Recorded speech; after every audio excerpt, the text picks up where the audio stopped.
Ngayon ang ating i-recap ay isang movie na pinamagatang Havoc, na ipinalabas taong 2025. Ngunit bago ang lahat, please subscribe and click the notification bell upang ma-notify kayo sa aking mga paparating na uploads.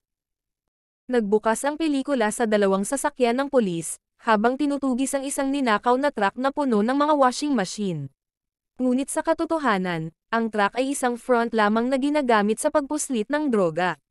Ang isa sa mga kriminal na si Mia ang nagmamaneho, habang si Charlie na kanyang kasintahan ang nagbibigay sa kanya ng direksyon. Walang humpay silang hinahabol ng mga pulis sa mga lansangan ng lungsod, na nagdulot ng kaguluhan at maraming pagbangga ng sasakyan. Nang walang ibang opsyon, nagpaputok ang mga pulis sa pagtatangkang pigilan ang truck. Pinilit nito ang mga kriminal na sina Wes at Johnny na maghagis ng washing machine sa likod upang pabagalin sila. Dahil dito, isa sa mga opisyal na si Cortez ay kritikal na nasugatan, habang si Vincent, ang nangungunang opisyal ng Narcotics Unit ay galit na galit. Samantala, ang isang homicidal detective na nagngangalang Patrick Walker, ay sumasalamin sa eksaktong sandali ng kanyang nasira na buhay. 2 taon na ang nakalilipas, siya ay isang tiwaling pulis na namumuno sa Narcotics Division, habang nagnanakaw at nagbebenta ng mga droga, kasama ang 4 sa kanyang mga kasamahan na nakikita sa unang eksena. Nagbago ang lahat ng aksidenteng mabaril ni Walker, ang isang undercover na opisyal na kalaunan ay namatay. Sa sobrang pagkakasala, nagbitiw siya sa Narcotics Division at lumayo sa kanyang pamilya at anak, pagkalipas ng 1 taon. Gayunpaman, umaasa siyang makapaghatid ng regalo sa kanyang anak, kaya habang naka-duty, binilhan niya ito ng mga laruan. Nakita niya ang isang segment ng balita, na nag-uulat na ibinaba ni D.A. Collins ang pagsisiyasat sa kandidato sa pagka-mayor na si Lawrence Beaumont, na siyang ama ni Charlie. Tinawagan ni Walker ang kanyang dating asawa para ipaalam sa kanya na dadaan siya upang ibigay ang regalo sa kanilang anak. Dahil sa pagkabigo, sinabi ng kanyang asawa na ang isang regalo ay hindi makakabawi sa lahat ng nangyari, at ipinaalam kay Walker na siya ay lubog sa mga bayarin. Nag-alok si Walker na tumulong, ngunit tinanggihan niya ang kanyang maruming pera. Samantala, ang bagong partner ni Walker na si Ellie ay nagtanong sa isang lalaki, matapos marinig ang malalakas na ingay na nagmula sa kanyang bahay. Umiiwas ang lalaki kaya sumilip siya sa loob, kung saan nakita niya ang isang babae na mukhang binugbog. Sa paghaharap, nahulog ang lalaki sa hagdan. Inakusahan niya si Ellie na itinulak siya nito, ngunit itinanggi ito ni Ellie. Gayunpaman, nabigo si Walker kay Ellie dahil sa hindi nito pagsunod sa kanyang utos na manatili sa kotse. Sa kabilang dako, sinisisi ni Wes si Charlie sa kanilang mahirap na sitwasyon. Sinabi niya na pumayag lamang siya na nakawin ang truck, hindi upang mahuli sa isang posibleng pagpatay ng pulis. Tiniyak ni Charlie sa kanya na tatanggapin niya ang lahat ng sisi kung ito ay dumating. Ipinaalala niya kay Wes na ang trabahong ito ay para matulungan si Mia, sa pagbabayad ng utang sa isang Chinese gang boss na nagngangalang Choi, matapos mahuli si Mia na nagnakaw ng isa sa kanyang mga sasakyan. Dahil malapit silang magkakaibigan, tuluyan ng tumahimik si Wes. Pagsapit ng gabi, sina Charlie at Mia kasama ang mga ninakaw na droga ay nakipagkita kay Ching na kanang kamay at tiyuhin ni Choi, at dinala sila sa basement sa ilalim ng isang restaurant. Binigay nila ang mga droga kay Choi, ngunit ilang sandali pa, may huminto na van sa labas. Nakatanggap ng mensahe si Ching at biglang humakbang palayo. Mula sa labas ay nakita ni Johnny ang sasakyan at sinubukang bigyan ng babala si Mia. Ngunit huli na ang lahat, dahil sa sandaling iyon, ilang putok ng baril ang tumunog. Samantala, sinubukang magtanong ni Ellie kay Walker kung bumili siya ng anumang regalo sa Pasko para sa kanyang anak, ngunit sinagot lamang siya ni Walker ng isang maikling salita at pinatahimik. Ilang sandali pa ay niradyo sila para tumugon sa isang pamamaril na naganap sa basement ng isang restaurant. Sa pinangyarihan ng krimen, sina Walker at Ellie ay sinabihan na ang mga sospek ay gumamit ng hagdanan at pumasok sa loob ng kainan, pagkatapos ay tumakas sa eksena sakay ng isang kotse. Sinuri ni Walker ang kakilakilabot na resulta, habang nakikita sa kanyang imahinasyon ang nangyari. Bumalik siya sa realidad, nang banggitin ng isang opisyal na isinugod sa ospital si Cortez. Nabigla si Walker sa balita dahil walang nagsabi sa kanya. Di nagtagal, ipinakita ni Ellie kay Walker ang CCTV footage ng mga sospek na sina Charlie at Mia. Nag-zoom in siya at nakita niya si Mia na may hawak na pistol, ngunit sinabi ni Walker na walang mga shell casing sa pinangyarihan. Sa paghusga sa mga sugat, napagpasyahan niya na mga assault rifles ang ginamit ng umatake at hindi pistol. Nakahanap din sila ng bakas ng dugo patungo sa hagdan. Sinabihan ni Walker si Ellie na suriin ang bawat ICU sa lugar, dahil maaaring nasugatan si Charlie o Mia. Nang maglaon, binisita ni Walker si Lawrence na nagpapasalamat dahil sa pagtigil ng DA sa pagsiyasat sa kanya. Gayunpaman, naroon si Walker upang ipaalam na ang kanyang estranged na anak na si Charlie, ay nahuli sa CCTV sa isang krimen ng pagbebenta ng droga at kalaunan ay naging patayan. Iginiit ni Lawrence na si Charlie ay hindi isang killer at nakiusap kay Walker na tulungan siya. Tumanggi si Walker at sumagot lang na nagnakaw si Charlie sa isang karibal na gang, at gumanti lang ang pinagnakawan nila. Ngunit nagbabala si Lawrence na maaari siyang tumawag na maglalagay kay Walker at sa kanyang dating crew sa kulungan habang buhay, dahil tumulong si Lawrence sa kanila na pagtakpan ng isang pagpatay. Nag-atubili na pumayag si Walker na tumulong, ngunit sa kondisyon na hindi na muling makikipag-ugnayan sa kanya si Lawrence na tinanggap naman ito ng huli. Samantala ang ina ni Choi at nakatatandang kapatid ni Ching na si Clarice, ay dumating sa Amerika matapos mabalitaan ang pagkamatay ng kanyang anak. Binati ni Ching ang kanyang kapatid na galit at nagdadalamati. Binigyan ni Clarice si Ching ng mabangis na utos na hanapin ang pumatay sa kanyang anak o pagbayaran ni Ching ang lahat ng sarili niyang buhay. Tinatrack ni Walker ang doorman mula sa restaurant at pinahirapan siya para sa impormasyon tungkol kay Charlie. Dahil Cantonese lang ang salita ng lalaki, hindi siya maintindihan ni Walker kaya tumulong ang doktor sa pagsasalin. Sinabi ng lalaki na hindi niya nakita si Charlie, ngunit nakita niya ang mga demonyo na nakasuot ng hockey mask. Bigo na umalis si Walker at binisita ang ospital, kung saan nakatagpo niya ang kanyang mga dating kasamahan sa Narcotics Division na sina Jake, Hayes at Vincent. Kahit na matagal na niyang hindi nakakausap ang mga ito, nakipag-ugnayan pa rin siya kay Cortez. Ibinalita ni Vincent na narinig niya ang tungkol sa pagnanakaw ni Charlie sa truck na ikinasugat ni Cortez. Sinabi niya kay Walker na habang naiintindihan niya ang paggawa ng mga pabor para kay Lawrence, hindi iyon nangangahulugan na si Charlie ay makakakuha ng kalayaan sa pananakit ng isang pulis. Nanatiling tahimik si Walker hanggang nagdahilan siya na tumungo sa silid ni Cortez, kung saan nakaharap niya ang asawa ni Cortez na si Angie. Sinabi ni Angie sa kanya na si Cortez ay nasa stable na kondisyon sa ngayon. Tiniyak ni Walker sa kanya na malalampasan ito ni Cortez dahil isa siyang fighter. Malungkot na ibinahagi ni Angie na ipinagmamalaki ni Cortez si Walker, at isinasaalang-alang pa niya ang pag-alis sa Narcotics Division upang samahan si Walker sa homicide, na nagsasabing hindi siya nasisiyahan sa kanyang kasalukuyang tungkulin. Ibinunyag din niya na bago pumasok sa operation, misteryosong may binanggit si Cortez na silang lima ay nasa malubhang problema, at inasikaso ito ni Walker. Naputol ang pagkwento ni Angie nang tawagin siya ng doktor para sa isang pribadong pag-uusap. Nag-flashback ang isip ni Walker sa nakaraang 2 taon. Matapos patumbahin ng isang sospek ay napagtanto niya na ang lalaki ay isang undercover na pulis, na sinusubukang hulihin ang mga nagbebenta ng droga. Gusto ni Walker na iulat ito, ngunit tumanggi si Vincent at sinabing mapupunta sila sa kulungan, kung ilantad sila ng pulis. Dahil dito, mabilis na binaril ni Vincent ang lalaki ng maraming beses. Sa ibang lugar, kinunan ng mga larawan si Mia para sa kanyang pasaporte. Ang kanyang tiyuhin na si Raul, ay tumutulong sa kanya at kay Charlie na makakuha ng mga bagong pagkakakilanlan.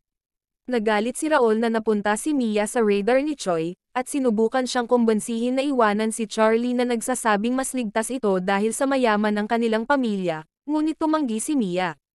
Binigyan siya ni Raul ng isang telepono, at sinabing tatawag siya kapag handa na ang mga pasaporte. Balik sa presinto, nilapitan ni Walker si Ellie na nagsabi sa kanya na isang hockey mask ang nakuha mula sa eksena.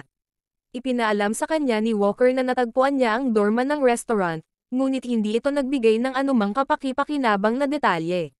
Pagkatapos ay napunta ang kanyang mga mata sa isang imahe ni Clarice, at ipinaliwanag ni Ellie na siya ang ina ni Choi, ang boss ng Triad Gang.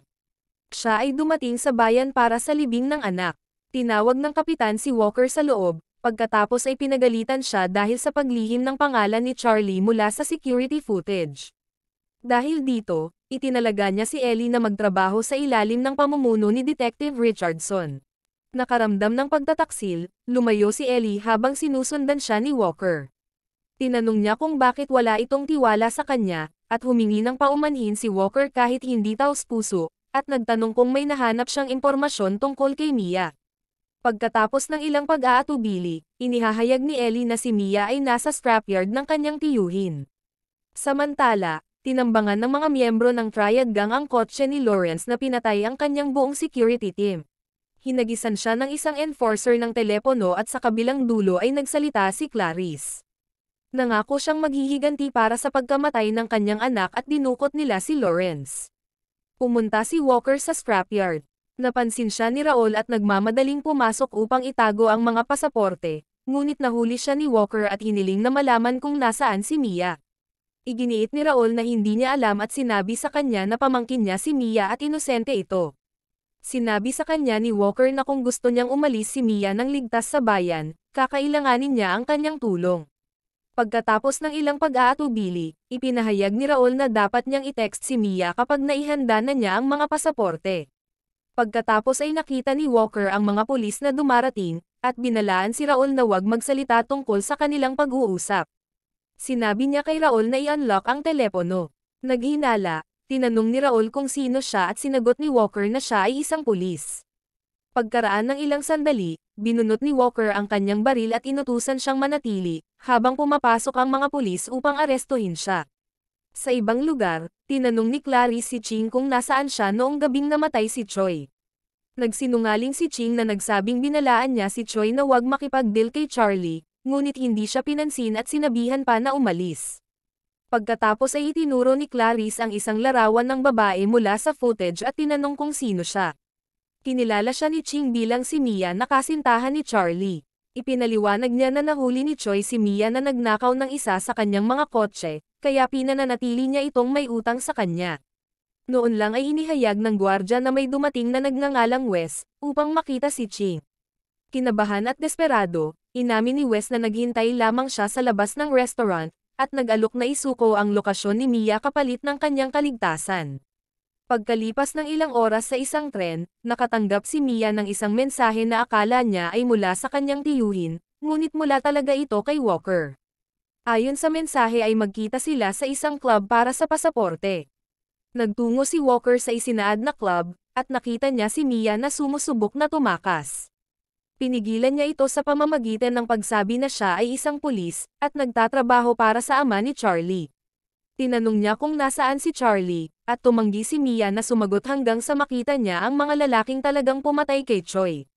Itinuro niya ang mga ito kay Walker, at nakita ni Walker na sila ay sina Vincent, Jake at Hayes. Lumapit si Vincent at mahinahon na hiniling kay Walker na ibigay si Mia, na nagsasabing siya ay isang sospek. Ngunit bago pa man may mangyayari, ang mga miyembro ng Triad Gang na binigyan ng tip ni Wes ay dumating sa club at mabilis na sumabog ang kaguluhan. Parehong lumaban sina Walker at Mia sa mga umaatake sa kanila. Maya-maya ay dumating si Charlie at pumunta si Mia upang makita siya, ngunit pumagitna si Walker at sinabihan si Charlie, na kailangan nilang umalis dahil hinahanap siya ng kanyang ama. Hindi siya pinansin ni Charlie kaya pinagbantaan ni Walker si Mia, hanggang sumiklab muli ang labanan.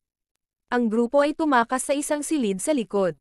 Tumayo si Vincent at sinundan sila habang napatay si Hayes sa panahon ng shootout. Binaril naman si Raul habang sinubukang protektahan si Mia. Dinala ni Charlie si Mia sa ligtas na lugar, bago ang isang pagsabog. Naabot ng tatlo ang isang kotse at tumakas, ngunit pinaputukan pa rin sila ng mga kalaban, at nakita ni Charlie si Wes kasama ang Triad Gang.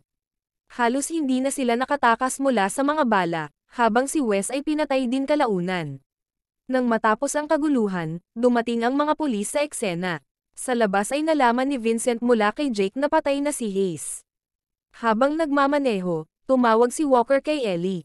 Sa wakas ay sinabi ni Walker ang katotohanan na hinahabol ni na Vincent, Jake at Hayes ang truck para sa droga, at sila din ang may pananagutan sa pagkamatay ni Choi. Ibinalita din ni Ellie kay Walker na patay na si Hayes. Hinikayat siya ni Walker na pumunta sa ospital dahil naniniwala siyang hindi kasali si Cortez, at natatakot siya para sa buhay ng kanyang kaibigan. Nag-alangan si Ellie, ngunit sinabi sa kanya ni Walker na nagtitiwala na siya sa kanya ngayon. Samantala, nakatanggap ng tawag si Ching mula kay Vincent. Napag-alaman na si Ching ay nagbigay ng tip kay Vincent, tungkol sa lahat ng mga shipment ng droga. Pagkatapos ay nakawi ni Vincent at ng kanyang mga tauhan ang droga at ibebenta kay Ching, na siya namang magbebenta nito sa kanyang mga mamimili. Ipinaalam ni Vincent na nasa kanya ngayon ang droga na ninakaw ni Mia at Charlie, salamat kay Ching na nagtip sa kanya tungkol kay Mia na nasa bar. Gayunpaman, sinagot ni Ching na ayaw na niya sa droga dahil sa sobrang gulo ng sitwasyon.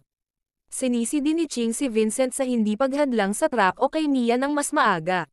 Tinapos ni Ching ang tawag at handang alisin ang lahat, na magtuturo sa kanyang kinalaman sa pagpatay kay Choi.